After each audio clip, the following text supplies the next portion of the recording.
এসছি দুর্গাপুরে এর যে কাকু আছেন সিরাজুল কাকু জমির কৃষক, তিনি আজ থেকে শুরু করলেন জমি পরিষ্কার করার কাজ। তো আমি এসে জলটা আজকে মেপে নিয়েছি। জল হচ্ছে আজকে 10 সেন্টিমিটার। আজকে হচ্ছে 9 তারিখ সেপ্টেম্বর মাস। তো এই কাকু যেটা বললেন আজকে যে জমি পরিষ্কার করার পরই কিন্তু জলটা দিতে হবে, না হলে এই জমি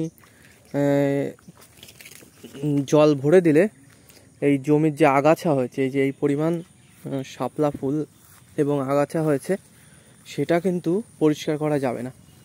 আগে পুরো জমিটা পরিষ্কার করে নিতে হবে, তারপরেই জমিতে জল দেওয়া যাবে। আজকে 10 সেন্টিমিটার জল আছে।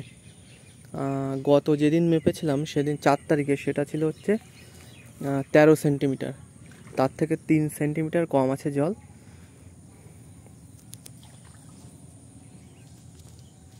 বর্তমানে পরিস্থিতি এই ধানের এবং জমির।